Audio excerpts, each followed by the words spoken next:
Queridos amigos, bienvenidos nuevamente a una sección más aquí en el programa Jaque Mate Jurídico, el espacio en el cual siempre vamos a hablar en un lenguaje coloquial y sencillo con el objetivo de ayudar y difundir información de muy alto valor para poder contribuir ante retos o problemáticas de índole jurídica y sobre todo contribuir en sus vidas como empresarios, profesionales, padres, madres de familia y trabajadores en general.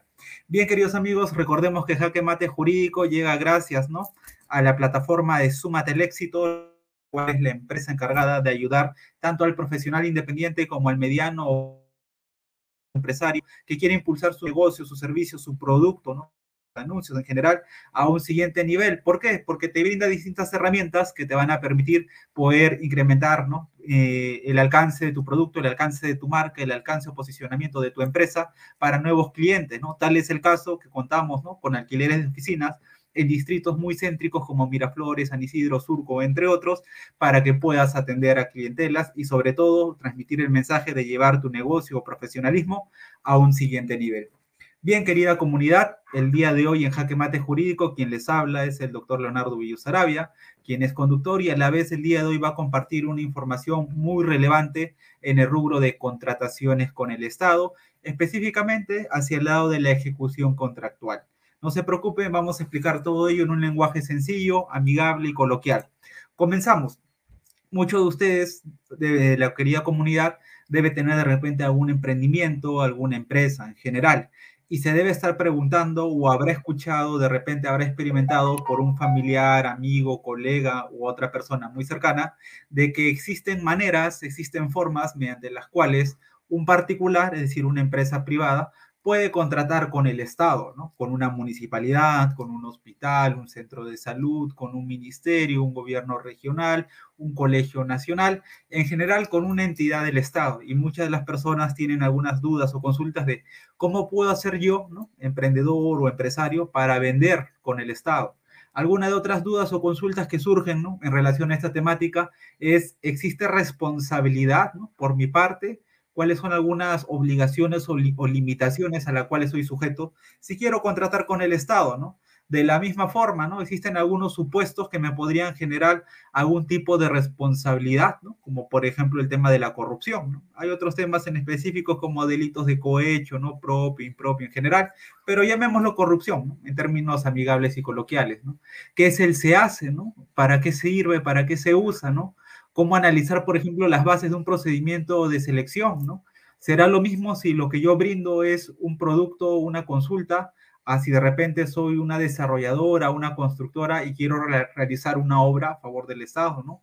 ¿Cómo elaborar de repente algún tema en relación a ofertas exitosas? ¿Cómo funciona el procedimiento, ¿no?, de la admisión, la calificación, la evaluación durante la contratación del Estado? ¿Existe algún tipo de recurso en caso yo esté disconforme con alguna parte en específico del proceso, como la apelación, ¿no? ¿En qué consisten las ofertas en relación a consorcios, ¿no?, cuando se agrupan dos o más empresas para formar un consorcio y entre todos por licitar con el Estado? Y sobre todo, ¿no?, ¿cómo es que se ejecuta un contrato, ¿no? ¿Cuáles son las observaciones, cuáles son las implicancias, las limitaciones en cada uno de los mismos? Entonces, comenzamos con lo siguiente, ¿no? Para saber sobre contrataciones del Estado, tenemos que tener en cuenta tres, ¿no?, grandes directivas o tres normas jurídicas, ¿no? La primera, ¿no?, el texto único ordenado, ¿no?, de la Ley de Contrataciones con el Estado, ¿no?, que es conocido también como el Decreto Supremo 082 del 2019, ¿no? También tenemos que basarnos en el reglamento, ¿no?, de la Ley de Contrataciones con el Estado, ¿no?, que es el Decreto Supremo 344 del año 2018. Y finalmente existe una directiva y simplemente se las menciono para que ustedes puedan tomar nota, pueden darle una revisada si quieren, digamos, saber un poco más sobre la base legal. Es la directiva 005 del año 2019 del OCE, ¿no?, en el cual regula cómo es el proceso de participación de proveedores, ¿ok? Cuando mencione el nombre o el término de proveedores, nos referimos a la empresa que quiere licitar con el Estado, ¿no? Y cuando diga, por ejemplo, el área usuaria, hacemos referencia a la entidad estatal en específico que necesita contratar un servicio. Ok, ¿cómo nace la obligación para contratar con el Estado, ¿no? La obligación para contratar con el Estado nace luego de este término, ¿no?, de estar consentida la buena pro, ¿no? ¿Qué significa? Que prácticamente has ganado un procedimiento de selección, ¿no?, porque tu propuesta, porque tu oferta ha sido considerada la mejor en materia de repente económica, en materia ya sea por, bueno, es todo un puntaje, una evaluación general, pero se puede, digamos, de manera súper concreta, ¿no? Decir que ciertos puntos relevantes es las que tiene tu empresa en relación al producto o servicio que has brindado con anterioridad, ¿no? La calidad quizás de tu producto porque cumple con algunas características técnicas que son necesarias, ¿no? Como por ejemplo la contratación de determinada maquinaria o la contratación de determinado tipo, no sé, de pinturas, de, no sé, de materiales que se necesiten para una entidad. Entonces, una vez que has tenido, ¿no?, la buena pro o el consentimiento de la buena pro, es decir, que tu oferta, digamos, ha sido la ganadora, evidentemente surge, ¿no?, la obligación de contratar, ¿no?, porque has ganado este procedimiento frente a la entidad. Pero, ¿qué puede suceder, no? Hay escenarios en los cuales puede haber una negativa por parte de la entidad estatal para contratar pese a que tú como empresa ya has ganado, ¿no?, esa licitación pública. ¿Cuándo se dan esos escenarios? Cuando existe, por ejemplo, los siguientes, ¿no?, hechos o supuestos. Uno, porque ha habido un recorte presupuestal, ¿no?, objeto de materia del procedimiento. Es decir, la entidad que inicialmente de repente tenía capital para hacer la contratación, imaginemos, ¿no?, de 5 bolquetes, resulta que después de una crisis económica como el tema de COVID, ha necesitado destinar por carácter de urgencia ese mismo monto para, ¿no?, realizar de repente la compra de algún tipo de, no sé, implementos para la entidad, ¿no?, para sus propios trabajadores, para velar por su salud, y ya no cuenta con presupuesto. De la misma forma, también ocurren los escenarios en los cuales aparezca una norma expresa, ¿no?, que impida que se continúe con el proceso de contratación. Adicionalmente, podría también darse el escenario que en un primer momento teníamos la necesidad, ¿no?, de contratar un producto, un servicio, y hicimos el concurso, pero como el concurso no es inmediato, y vamos a analizar también un poco ello, cómo opera, cómo funciona, como no es inmediato, puede desaparecer esta necesidad, ¿no? Y por lo tanto ya no hay una obligación de contratar porque ya carecemos de la necesidad, ¿no?, que dio origen o motivó al proceso de contratación. También, ¿no?, porque existen otras causas, ¿no?, que pueden ser injustificadas, ¿no?, y que sí implicaría un tipo de responsabilidad de repente, ¿no?, para la empresa titular de la contratación o para un funcionario delegado, ¿no? O también puede darse un último escenario de la imposibilidad de convocar, ¿no?, obviamente bajo el mismo ejercicio presupuestal, por también orientado de manera indirecta con la falta de presupuesto, ¿no? Ahora, también se puede dar el otro escenario, que ya no sea la propia entidad, ¿no?, quien incumpla, sino sea el propio postor, ¿no?, o la empresa que está contratando con el Estado. Entonces, cuando se da ese caso, se dice que hay una pérdida automática de la buena pro, ¿ok? También se puede dar, ¿no?, en los casos en los cuales exista una imposibilidad física para poder realizar o llevar a cabo, o imposibilidad jurídica, porque de repente aparece una norma, ¿no?, que prohíbe, por ejemplo, la comercialización de determinados insumos, como en los casos, ¿no?, de industrias farmacéuticas, porque se ha demostrado que es nocivo para la salud. Ahora, cuando se trata de un tema que no sea justificado, ¿no?, porque, por ejemplo, la imposibilidad física o jurídica es un ambiente o un ámbito que se puede justificar, ¿no? Ahí en ese escenario no necesariamente hay una sanción. Sin embargo, cuando hay un incumplimiento injustificado, ahí sí podría haber sanciones, ¿no? Y para ello vamos a empezar, digamos, a abordar un poco, de manera súper concisa, en qué consiste el perfeccionamiento del contrato, ¿no? Evidentemente, cuando tú ganas la buena pro, existe un procedimiento, ¿no?, en el cual se debe perfeccionar el procedimiento, ¿no? Este consta, resumámoslo, en 4 etapas, ¿no?, o 4 grandes áreas, como quieran denominarlo. La primera de ellas, ¿no?, es suscribir los documentos, ¿no?, que contenga el contrato. Evidentemente tienes que estar, si por ejemplo es una empresa y tú eres el gerente general, tienes que tener un poder vigente para poder suscribir esos contratos.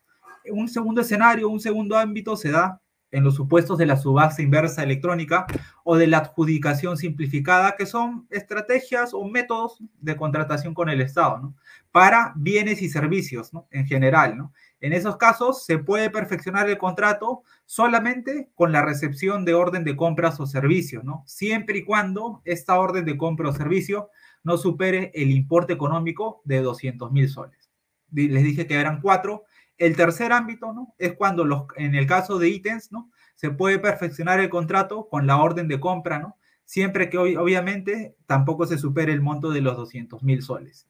Y el cuarto y último aspecto en relación al perfeccionamiento del contrato se da para los catálogos electrónicos, ¿no?, que se establece de acuerdo al marco, ¿no?, y la comparación de nuestro marco normativo peruano, se tiene que hacer una comparación de precios, ¿no? Mediante la recepción de orden de compra o de servicios. Entonces, de esa forma se perfeccionan los contratos. Asimismo, o en adición, en cuanto al contenido del contrato, se tiene que ver, suscribir, ¿no? Los documentos que el contrato contiene, ¿no? Ese documento evidentemente también va a contener las reglas definitivas del proceso de contratación y otros documentos, ¿no? Que sean derivados del propio procedimiento que establezcan obligaciones no solamente para el proveedor, ¿no? O la empresa que está contratando, sino también para el área usuaria, es decir, la entidad del Estado.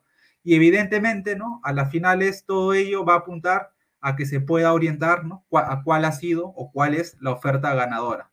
Ahora, en todos los casos, sea para el tema de bienes, servicios en general, el contrato debe incluir determinadas cláusulas y eso es muy relevante, ¿no? Bueno, a la entidad, por lo general, casi nunca se le va a pasar estos temas, pero es muy importante que ustedes como proveedores lo sepan. Cuando se suscribe un contrato, siempre van a haber cláusulas orientadas, digamos, cuatro aspectos o cuatro rubros. La primera, cláusulas en relación a garantías. ¿Por qué? Porque podría haber un tipo, bueno, determinados supuestos que imposibiliten el cumplimiento o que generen un incumplimiento, ¿no? Y obviamente las garantías permiten asegurar el cumplimiento de la prestación del producto, servicio, ejecución de obra, ejecución contractual de manera general. También cláusulas anticorrupción. ¿Por qué? Porque evidentemente si hay un tema de corrupción, podría devenir, por ejemplo, en nulo, ¿no? Un determinado contrato, una determinada contratación. Asimismo, como es obvio, al igual que cualquier otro tipo de contrato, como tercer aspecto tenemos las cláusulas de soluciones de controversia, que en este tipo de escenarios de contrataciones con el Estado suelen ser cláusulas arbitrales. ¿Qué significa una cláusula arbitral?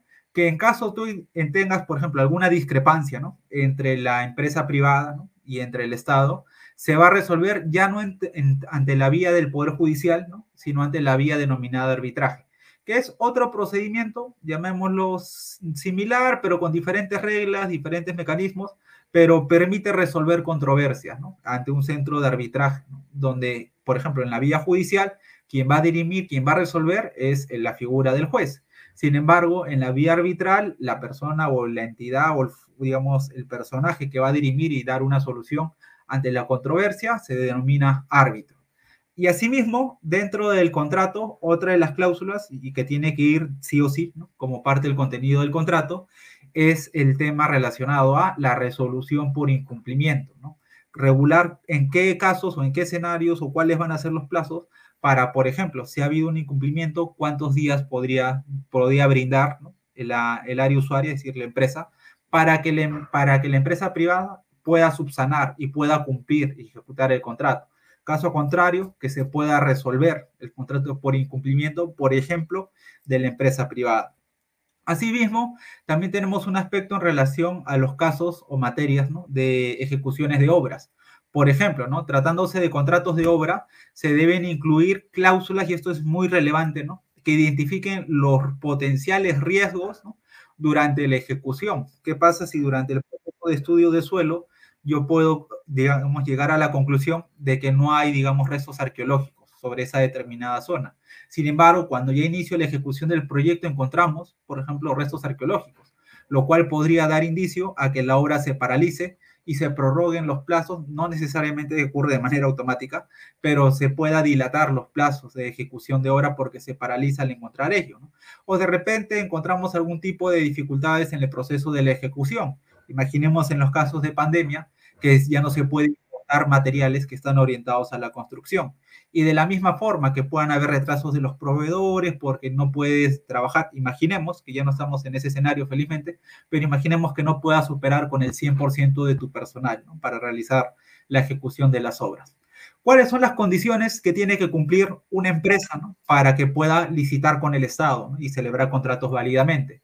Tiene que tener un registro nacional de proveedores, conocido como RNP, ¿no? Que esté vigente. No tienes que estar impedido, ¿no? Por el Estado para poder evidentemente contratar, ¿no? Es decir, que no hayas recibido de repente una sanción mediante la cual habilitan a contratar con el Estado. Sobre los aspectos en relación, por ejemplo, a consultoría de obras, tienes que contar con, o tienes que cumplir, ¿no? Mejor dicho, con los criterios en relación a especialidad, en relación categoría, ¿no? Si de repente para un tema de licitación te solicitan que cuentes, por ejemplo, con 5 tipos de ingeniero, un ingeniero ocupacional, un ingeniero de salubridad, ¿no? Salud, higiene, un ingeniero ambiental y así sucesivamente, tienes que contar con ese personal para el tema de consultoría de obra. Y para cuando se trate de ejecución de obras, evidentemente, ¿no? El área usuaria, la empresa, te indicará cuáles son los requisitos técnicos, cuáles son las características con las cuales debes contar. Asimismo, otros requisitos para que puedas perfeccionar el contrato es, como ya les estaba comentando, ¿no? Que entregues las garantías, salvo algunos casos de excepción, como por ejemplo las contrataciones que son de urgencia, ¿no? Cuando se trata de contrataciones de urgencia, existe una regular o hasta amplia, ¿no? Flexibilización en el tema del procedimiento, porque al ser de carácter, por ejemplo, urgente, no necesariamente tienes que hacer todo un concurso convencional y elegir entre cantidad de postores. En algunos casos, ¿no? Cuando se trata de contrataciones de urgencia, puedes contratar directamente con un solo proveedor, valga, digamos, el término que se utiliza coloquialmente, ¿no? A dedo, es decir, directamente con un proveedor. ¿Por qué? Porque el carácter o la naturaleza del escenario lo amerita. Por ejemplo, en el caso de la pandemia, contrataciones de balones de oxígeno. Evidentemente, las personas, ¿no? Que están con ese malestar, que necesitan oxígeno, que están, digamos, en una situación de desabastecimiento, no vamos a esperar a que tú realices toda la convocatoria, a que analices las ofertas, porque es algo que se necesita de carácter urgente, porque hay un derecho fundamental que está detrás, como el derecho a la vida. También en los contratos, por ejemplo, que son de consorcio, donde han participado consorcios, tiene que existir una firma legalizada. También tienes que contar con los documentos que te permitan acreditar, por ejemplo, las facultades para realizar ese contrato y documentos que te permitan acreditar los requisitos o las calificaciones en el tema de capacidad relacionado, por ejemplo, a personal técnico, ¿no? O profesionales en general, en el rubro, por ejemplo, que se dan mayormente de obras y consultoría, y los demás previstos, ¿no? Que te indiquen en los documentos. Sobre el tema, adicionalmente, plazos o procedimientos, tenemos que tener en cuenta lo siguiente, de que existe, cuando se te otorgan una buena pro, tienes un plazo de 8 días hábiles para entregar toda la mediante la plataforma de SEACE, una que han otorgado la buena pro. ¿Qué sucede si no reúnes, por ejemplo, toda de 2 días hábiles más, ¿no? Para que puedas, digamos, subsanar o puedas, evidentemente, si ya cumpliste dentro de esos 8 días, puedas suscribir el contrato correspondiente, ¿no?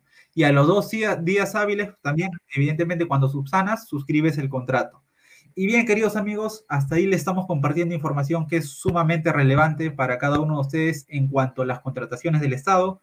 En este preciso momento tenemos que ir a una pausa comercial, pero al retornar vamos a ver ciertos los supuestos de qué ocurre o qué pasa cuando nos encontramos en un escenario de no suscripción del contrato.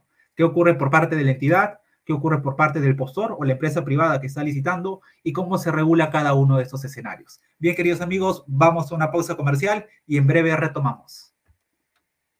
Los temas legales que necesitas conocer para que tu negocio o emprendimiento crezca están aquí en Jaque Mate Jurídico de Súmate al Éxito. Derecho inmobiliario, derecho laboral, derecho civil y de familia, derecho empresarial y financiero, protección al consumidor, los mejores invitados, casos prácticos y mucho más, todos los miércoles a las 7 p.m. aquí en Jaque Mate Jurídico a través de la fanpage de Súmate al Éxito, el espacio para el profesional independiente. El ciclo económico no puede detenerse y hoy reducir costos y ser más eficientes es solo una parte de la solución. En Lideron ofrecemos desde reforzamiento de marcas y soporte para la mejora de equipos de ventas hasta asesoramiento para proyectos de innovación y apoyo en ventas estatales y microexportaciones. Lideron, 20 años nos respalda. Servicios para que tu negocio siga creciendo. Llámanos al 999-034-212. Lideron.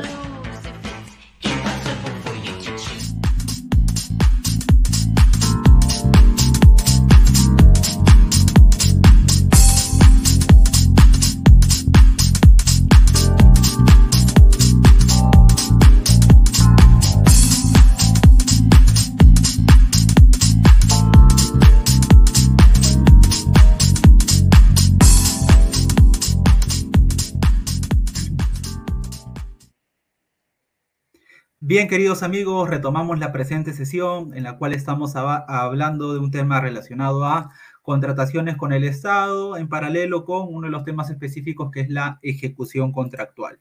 Continuando, ¿no?, lo que les estaba comentando antes de irnos a la pausa comercial, vamos a abordar, por ejemplo, de manera súper concisa, los supuestos de no suscripción, ¿no? ¿Qué ocurre tanto desde la perspectiva de la entidad, ¿no?, estatal o la administración pública o conocido en términos sencillos como el... ¿Y qué ocurre, por ejemplo, en los casos que el incumplimiento o la no suscripción venga por el lado del postor, es decir, la empresa privada que está licitando con el Estado? En el caso de la entidad, ¿no?, si la entidad, por ejemplo, no cumple con perfeccionar el contrato dentro de los plazos establecidos, ¿no?, por ejemplo, una vez que se consigue la buena pro, hay 8 días para que presenten la documentación. Una vez que se presentó esa documentación, existe un plazo de 2 días para que se suscriba el contrato. Si la entidad en ese plazo no perfecciona el contrato, puede solicitar o requerir, ¿no?, en un plazo de 5 días hábiles como máximo, que se proceda a la suscripción del contrato.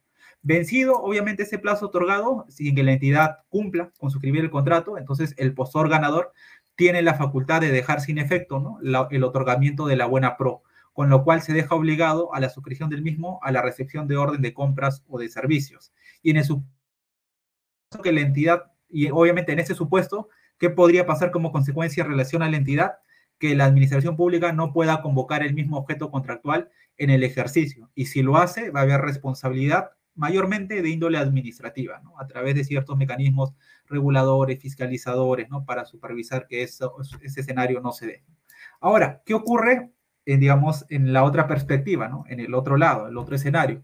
Cuando es el postor, por ejemplo, quien no perfecciona el contrato, ¿no? En esos casos, automáticamente ese postor, es decir, esa empresa privada que está licitando con el Estado, pierde la buena pro. Quiere decir que pierde, evidentemente, el consentimiento, la autorización o el escenario de suscribir el contrato. Y en ese caso, durante un plazo de 3 días hábiles, se requiere al postor, pero que ocupó el segundo puesto. Recordemos que una licitación es un concurso y evidentemente se asigna un puntaje a lo largo de ese concurso y tenemos el primer puesto, el segundo puesto, el tercer puesto. Entonces, si el primer puesto no suscribió el contrato, durante un periodo de 3 días hábiles, se le hace la oferta al postor que ocupó el segundo lugar, ¿no?, y a él se le invita a que perfeccione el contrato. Y si evidentemente este segundo postor no suscribe el contrato, ¿qué podría pasar? No es que se le da la buena prueba al tercero o al cuarto lugar, no. Si el segundo postor no suscribe el contrato, entonces la entidad, ¿no?, tendría la obligación de declarar desierto el procedimiento. ¿Por qué? Porque evidentemente no ha habido una persona que pueda brindar el producto, el servicio, la construcción o la ejecución, ¿no?, del contrato o atención, ¿no?, de esa necesidad pública mediante el cual se hizo esa convocatoria. Sobre el tema de la obligación de las partes, tenemos que tener en claro, ¿no?, que en la fase de ejecución las partes tienen que cumplir siempre las obligaciones a las cuales se han comprometido. Y si ustedes me consultan, ¿pero cuáles son esas obligaciones? En el contrato en el cual se suscribe, ¿no?, o se perfecciona, ¿no?, para brindar una vez el servicio, las acciones, ¿no?, que correspondan, están las obligaciones de las partes. Por lo general, resumiéndolo súper concreto, porque los contratos pueden ser más amplios, pero por lo general, desde el lado de vista, ¿no?, del contratista, del proveedor, ¿no?, o de la empresa, este tiene que entregar o suministrar los bienes pactados o ejecutar de repente la obra o el servicio para lo cual se ha contratado. Y desde la otra perspectiva, en el caso de la administración pública, este tiene que primero, ojo, no es que primero realice el pago, primero tiene que emitir la conformidad y después de que emite la conformidad está obligado, evidentemente, a proceder con el pago de las prestaciones que ha recibido. Y es así como funciona. Un tema adicional, por ejemplo, que es muy relevante que muchos de ustedes conozcan, es que existen también ciertos impedimentos para contratar con el Estado. Algunos de ellos podemos, digamos, entenderlos por sentido común. ¿Por qué? Porque evidentemente si has recibido algún tipo de sanción, porque puedes haber de repente adulterado información, ¿no?, presentar documentación falsa y por algún motivo, algún escenario, recibes como sanción la inhabilitación. Evidentemente, al no estar habilitado para contratar con el Estado, no podrías contratar con el Estado, sería un impedimento. Pero hay impedimentos de manera más específica dirigidos principalmente a altos funcionarios del Estado para tratar, ¿no?, de que no exista una desventaja, ¿no?, o un favoritismo a favor de una persona que ostenta, digamos, una cuota o un porcentaje de poder sobre una entidad administrativa o una entidad pública. ¿Cuáles son por lo general esas personas? Presidente, vicepresidente, ministros, ¿no?, de la República. Pero de la misma forma también las autoridades de gobiernos regionales, ¿no?, como presidente, vicepresidente de entidades de gobiernos regionales, también los alcaldes en general, ¿no? Y evidentemente también si uno de estas personas o estos personajes ocupa algún tipo de cargo, como por ejemplo ser accionista de una empresa, tampoco podría, ¿no? Inclusive podría ser que la persona no esté impedida, pero si la empresa a la cual pertenece está impedida, evidentemente tampoco. Ahora, ese impedimento no es un impedimento de por vida, ¿no? Es un impedimento que por lo general tarda un periodo de 12 meses. Es decir, que cuando la persona, por lo general, ojo, no estoy diciendo que en todos los casos va a durar 12 meses, pero por lo general dura 12 meses. Eso quiere decir que una vez que dejo el cargo, durante 12 meses es automático, no puedo contratar con el Estado. A partir del mes número 13 o 13º, ya tendría habilitado la facultad de poder contratar con el Estado. Ahora, en relación a otro aspecto, sobre la conformidad y pago, que quizás es uno de los aspectos más relevantes, existe, ¿no?, un ámbito en relación a la conformidad para bienes y servicios, ¿no?, en los cuales se emite, después de dar la conformidad, se emite un plazo de hasta 7 días, ¿no?, de producida la recepción, salvo que se requiere efectuar algunas pruebas para verificar que en efecto se ha cumplido con la obligación. También de existir, por ejemplo, ¿no?, algunas observaciones, la entidad, es obligación de la entidad, ¿no?, de la administración, comunicar, ¿no?, evidentemente al contratista cuáles son esas observaciones para que en un plazo también, ¿no?, más o menos de unos 2 días, cumpla, ¿no?, obviamente cumpla con subsanar, ¿no? Pero esos plazos normalmente no es como máximo el tope de 2 días, ¿no?, sino como un tope, digamos, mínimo, ¿no?, porque el tope máximo es hasta un periodo de 8 días, ¿no? Entonces ese es el rango, ¿no? Y en caso de que exista de repente una complejidad, ¿no?, que de repente la empresa privada tiene la voluntad de querer cumplir, pero la subsanación es tan compleja, puede solicitar que el plazo pueda ser no menor de 5 días, ¿no?, ni mayor hasta 15 días, ¿no? Y una vez que se subsanan las observaciones, dentro de este plazo corresponde la aplicación, bueno, no corresponde la aplicación de penalidades y corresponde evidentemente que se efectúe el pago a su favor. La entidad siempre va a tener que pagar las contraprestaciones recibidas a favor del contratista dentro de un periodo de 10 días calendario, luego de que haya emitido su conformidad, ¿no?, en el rubro de bienes, servicios, consultoría en general, ¿no? Y tiene que verificar, ¿no?, que se haya cumplido con las condiciones establecidas del contrato, ¿no?, bajo responsabilidad de que, imaginemos, habían observaciones, pero la entidad no observó que exista una responsabilidad para el funcionario que era competente de realizarla. Otro aspecto muy relevante sobre el rubro de contrataciones es el relacionado a los adicionales o reducción. ¿Qué sucede? A veces se da mucho en el tema de contrataciones de obra, ¿no? Cuando a veces realizas un presupuesto y conforme vas ejecutando la obra, te vas dando cuenta, ¿no?, de que es necesario algunos adicionales. ¿Qué es adicionales?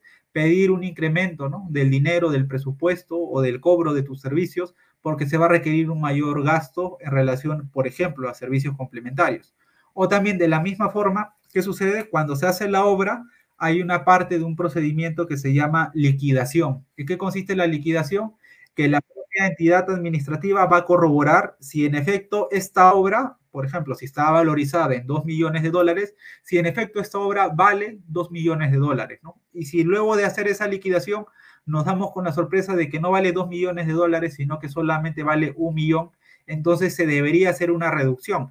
Y ahora, un detalle muy relevante para no generar errores, no generar confusiones, este ejemplo que estoy poniendo es hipotético. ¿Por qué? Porque dentro del tema en relación a adicionales y en relación a la reducción, existe un tope máximo y un tope mínimo, ¿no? El tope máximo es de un 25% del valor de la obra para efectuar los adicionales. Y el tope mínimo es hasta de un menos 25% del valor máximo de la obra, ¿no? Ahora, ¿en qué consiste? De manera súper concreta, las prestaciones adicionales en aumentar las prestaciones, ¿no? Es decir, yo te iba a brindar 5 prestaciones, pero nos vamos dando cuenta de que no se necesitan 5, se necesitan 8 o se necesitan 10. Ojo, son ejemplos hipotéticos. Entonces, hago el requerimiento de prestaciones adicionales. También tiene una naturaleza, ojo, excepcional. No significa que lo voy a hacer porque lo pido porque en un primer momento no evalué bien, no realicé diligentemente mi función para hacer la cotización. No, es una naturaleza excepcional que busca que se logre cumplir con la finalidad del contrato. De la misma manera, el área usuaria debe sustentar cuál es la necesidad adicional, por ejemplo, en el caso que la empresa requiere, ¿no? ¿Cuál es esa necesidad? Tiene que estar sustentado. ¿Por qué? Porque todo el dinero que proviene de una entidad o que ingresa, ¿no? O que maneja una entidad estatal es un bien público, ¿no? Por lo tanto, no se puede despilfarrar arbitrariamente, sino que todo tiene que estar debidamente sustentado. Asimismo, es necesaria que se emita una resolución del titular, es decir, la entidad, ¿no? Titular, para que pueda delegarse esa facultad.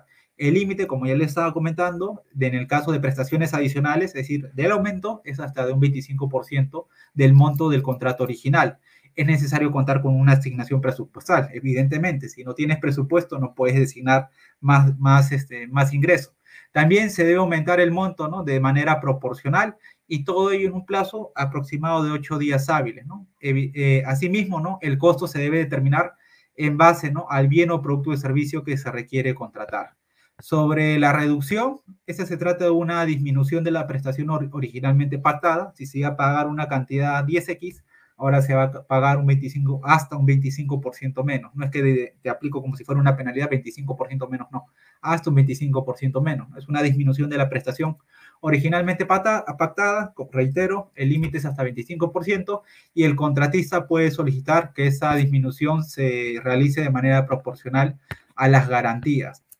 También pueden ocurrir algunos casos, y es muy común en las contrataciones relacionadas a las construcciones de obra, que se necesite, por ejemplo, la ampliación del plazo, ¿no? Habías proyectado que ibas a construir esta obra en 12 meses, pero en el mes número 9, en el mes número 10, te vas dando cuenta que no vas a poder cumplir en los 12 meses y necesitas una ampliación de ese plazo.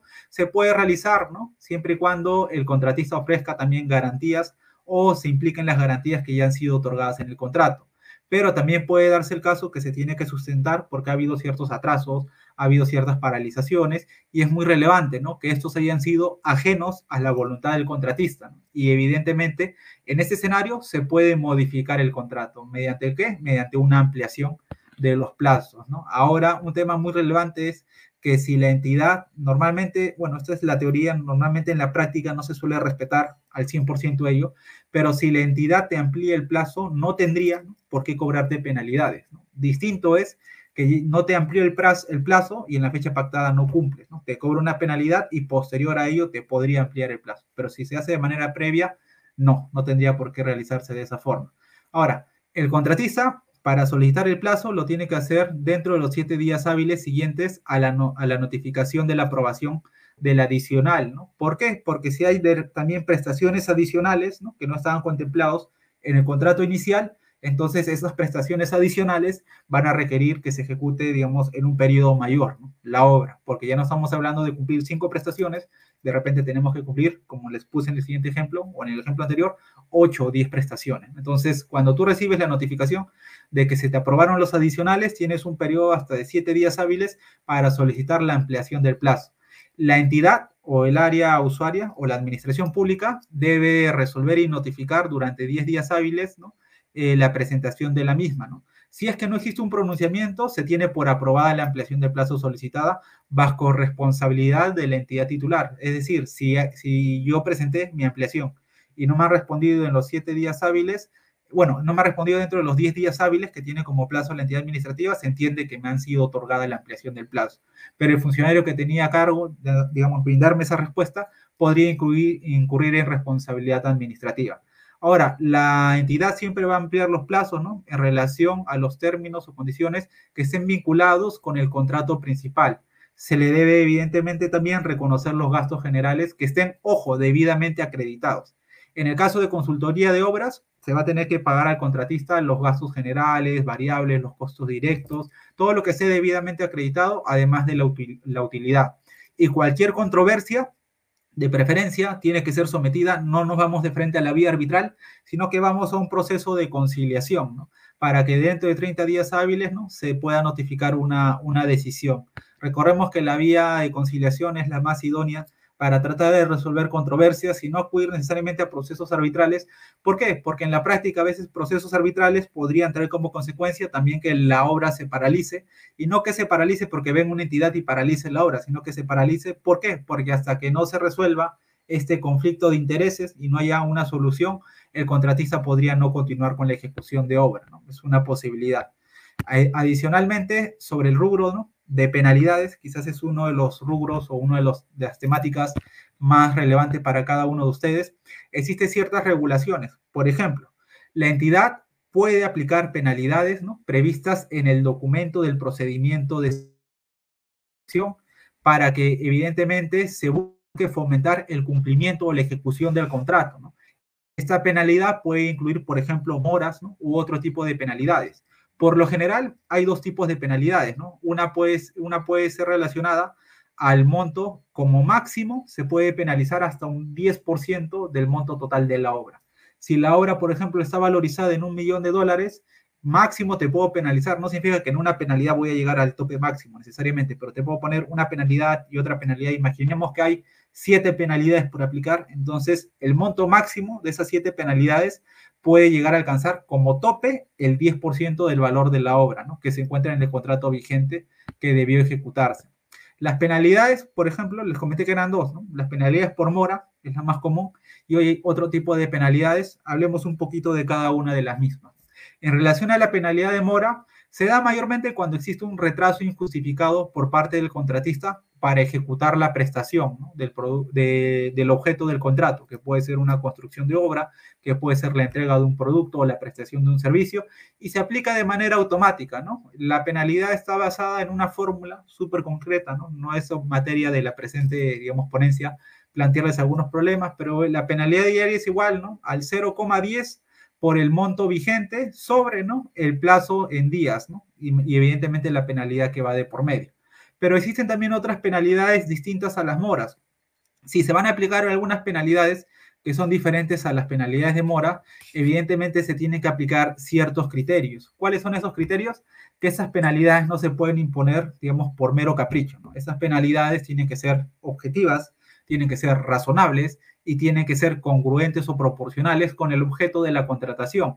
Los documentos del procedimiento de selección siempre deben incluir supuestos, ¿no?, de aplicación de dichas penalidades, y es muy relevante, ¿no?, que también obre en estos documentos la forma en la cual se van a calcular estas penalidades con el objetivo de que no hayan potenciales controversias que podrían derivar, ¿no?, en un proceso de arbitraje. Ahora, sobre la resolución del contrato, ¿qué es la resolución del contrato? Es el procedimiento por el cual mayormente, ¿no?, en el caso de, por ejemplo, de reiterados incumplimientos que no están siendo subsanados, se puede devenir, digamos, en resuelto el contrato, es decir, lo dejamos sin efecto, ¿no? Ahora, ¿cuándo ocurre? Podría darse escenarios ajenos a la voluntad, ¿no?, en escenarios en los cuales exista caso fortuito o fuerza mayor que imposibiliten, ojo, de manera definitiva, ¿no?, no de manera temporal, sino de manera definitiva, la continuación del contrato, ¿no? Un hecho, por ejemplo, que también es ajeno a la voluntad, que sobreviene, ¿no?, al perfeccionamiento del contrato, que no sea imputable, ¿no?, a las partes, o que imposibilite también de manera definitiva a continuar con la ejecución del contrato. Entonces, en el caso de la entidad, por ejemplo, si existe un incumplimiento injustificado del contratista de sus obligaciones contractuales, que están, ojo, plasmadas en el contrato, o ya sea obligaciones legales o obligaciones reglamentarias, se le puede dar un previo aviso, ¿no? Pero en el caso también, ¿no?, en el cual haya recibido el contratista tantas penalidades que ya hemos llegado a acumular, por ejemplo, ¿no?, un monto de hasta 10% por mora y otro monto de hasta 10% por otras penalidades, podríamos caer en el supuesto, ¿no?, de resolver el contrato por parte de la entidad. De la misma forma, si existe una paralización o reducción injustificada de la ejecución de la prestación, ¿no? Entonces, pero siempre no es que yo de frente opero con la resolución del contrato, sino que doy, digamos, un aviso previo, ¿no?, y otorgo un plazo razonable para que la persona jurídica o la empresa cumpla. Y si la empresa no cumple, ahí recién sancionaré con la resolución del contrato. Si en el caso del contratista, ¿en qué escenarios podría resolver el contrato? Existen dos escenarios generales. El primero, cuando hay un incumplimiento injustificado de pago, ¿no?, que la empresa, la entidad administrativa o la administración pública no cumpla con el pago correspondiente, podría en ese escenario resolverse el contrato por parte del contratista. Y de la misma forma, ¿no? El incumplimiento injustificado de otras obligaciones esenciales de la entidad podría dar pie a que se resuelva el contrato. Y para ello, obviamente, hay un procedimiento, ¿no? Cuando existen esas controversias, se va de preferencia, se recomienda ir, ¿no?, a un proceso de conciliación, ¿no?, para poder buscar llegar a un acuerdo. Si no se logra, por ejemplo, llegar a un acuerdo mediante la vía de conciliación, recordemos que siempre hay una cláusula de resolución de contrato y como parte de las cláusulas de resoluciones de contrato también está contemplada la cláusula de resolución de controversias. Y en la resolución de controversias, en el caso de contrataciones con el Estado, solemos ir a la vía arbitral, es decir, al proceso de arbitraje. Ahora, en determinados casos solamente es necesario, ¿no?, la notificación de la segunda carta notarial para que se dé por resuelto el contrato. Como por ejemplo, te envío una primera carta notarial, yo, Administración Pública, te envío una primera carta notarial y te digo que te doy un plazo, ¿no?, de determinados días para que cumplas, ¿no?, determinadas falencias que pueden ser subsanadas. Pasó ese plazo y no has cumplido, te mando una segunda carta notarial evidenciando que ya te comuniqué una primera vez, que te he dado un plazo, que no has cumplido y por lo tanto procedo a resolver el contrato. Ahora, ¿cuáles son los efectos de la resolución del contrato, ¿no? Por parte de la administración pública, ¿qué ocurre, ¿no? Si la administración pública resuelve el contrato, tiene la facultad de ejecutar la garantía, ¿no? Es decir, la garantía que tú dejas como garantía de fiel cumplimiento, puede ejecutarla, ¿no?, para poder evidentemente con ello resarcir ciertos daños o pueda continuar con los procedimientos. Sin embargo, también tienes la facultad, ¿no?, de solicitar una indemnización por daños, ya que el contratista no ha cumplido. Y por el otro lado, ¿no?, desde la perspectiva del empresario y el contratista, si evidentemente resuelve el contrato por una responsabilidad de las que ya mencionamos, de la administración pública, tendría el derecho a solicitar la indemnización correspondiente por los daños ocasionados. En relación, ojo, hay una diferencia entre resolución, que llamémoslo en el término sencillo de anulabilidad del contrato, y otro que es la nulidad del contrato. ¿Cuál es la diferencia? Que en la nulidad existe un vicio, existe un error o existe un supuesto en el momento del nacimiento del contrato, cuando se celebró. Imaginemos que una de las partes estaba impedida para contratar, o imaginemos que la parte que firmó no tenía los poderes para suscribir el contrato. Entonces podríamos hablar que existen causales de nulidad. Sin embargo, la anulabilidad no cuestiona el contrato, sino que todo era válido, eficaz, y todo ha sido permanente en el tiempo hasta que de manera posterior, ¿no?, a la firma del contrato, o sea, después de un mes, después de 6 meses, después de un año, ocurre un supuesto que permite dejar sin efectos el contrato desde ese momento hacia adelante. ¿Cuál podría ser ese supuesto? Que en el momento de realizar o exigir el pago, pese ya tener la conformidad, la entidad pública no cumpla con mi pago. Entonces, en este caso, no es que todo esto se invalida, sino que se invalida desde ese momento hacia adelante. Eso sería la anulabilidad. En cambio, la nulidad es que invalidamos todo desde el primer día. Ahora, en el tema relacionado, para que se me entienda ahora sí, la nulidad, existen determinadas causales. Por ejemplo, ¿no?, cuando se detecte, ¿no?, que se ha contravenido, por ejemplo, uno de los impedimentos para contratar. Imaginemos que quien ha contratado es una empresa cuyo accionista mayoritario era el presidente de la República y es más, había dejado el cargo, pero recién había pasado un mes, ¿no?, y el impedimento constaba de hasta 12 meses, por lo tanto estaba impedido, se puede pedir nulidad. También, ¿en qué otro escenario? Cuando la empresa privada, por ejemplo, ¿no?, ha transgredido el principio de presunción de veracidad. En términos coloquiales, ha presentado documentación falsa, con firmas falsas de empresas fantasmas, documentos que no eran reales, como por ejemplo para acreditar la experiencia en general. Y en los casos también, ¿no?, en los cuales se presente un recurso de apelación solicitando la nulidad. Entonces, en esos escenarios se puede evidentemente recaer o traer como consecuencia en este procedimiento la nulidad, ¿no?, del proceso mismo, ¿no? Si la entidad, por ejemplo, ¿no?, advierte un vicio en el tema de la nulidad del contrato, tiene que correr traslado a las partes para que se pronuncien en un periodo máximo de 5 días. Es decir, yo veo que existe un vicio o un impedimento, yo, entidad pública, no voy a pedir la nulidad de manera tajante y aplicarla desde el primer momento, sino que por el contrario, primero, ¿no?, tengo que darle también su derecho a defensa, el derecho de que la entidad emita algún descargo, y por ello lo comunico, ¿no?, a la parte que está implicada, es decir, a la empresa proveedora, ¿no?, la empresa privada, para que en 5 días, ¿no?, se pronuncie y me emita su descargo. Después de ello, ¿qué puede pasar? Una vez que recibo el descargo, recién ahí, ¿no? Evaluando el descargo, la entidad pública podría declarar la nulidad del contrato. Remite evidentemente al contratista, es decir, a la empresa privada, una carta notarial, ¿no? Con copia fedateada o legalizada, mediante el cual se le comunica que se le declara la nulidad.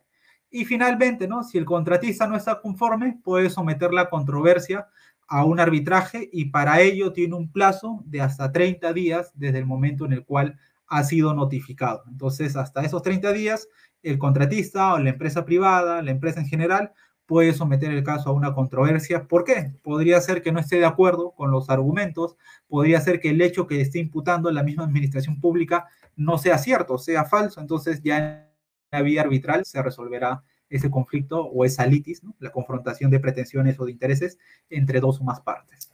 Bien, queridos amigos, este ha sido un resumen súper conciso de manera general del tema abordado en relación a contrataciones con el Estado, específicamente enfocado hacia la parte de la ejecución contractual. Quien les habla es el abogado Leonardo Vius, ¿no? Especialista en temas inmobiliarios, de protección al consumidor. Aquellos que deseen de repente alguna asesoría más personalizada, deseen contactarme para temas de mi servicio, pueden hacerlo al número que aparece en pantalla, al 972-812-832, repito, al 972-812-832, y pueden contactarme con el objetivo de que yo pueda apoyarlos, ayudarlos en temas en relación, no solamente los que estoy abordando el día de hoy, sino también otros como relacionados a procesos inmobiliarios, compraventas, construcciones de obras, arrendamientos, donaciones, problemas testamentarios, herencias en general, ¿no? Defensa legal. Y bien, queridos amigos, háganos saber en los comentarios qué otros temas les gustaría que abordemos, cuáles son algunas de sus dudas o consultas, que nosotros gustosamente vamos a leer cada una de sus opiniones y la vamos a tener en cuenta y en consideración para abordarlas en las posteriores sesiones del presente segmento de Jaque Mate Jurídico. Bien, queridos amigos, he sido el abogado Leonardo Vius, encantado de estar nuevamente en una sesión más con cada uno de ustedes y conmigo será hasta otra oportunidad en la plataforma de Jaque Mate Jurídico gracias a Súmate al Éxito.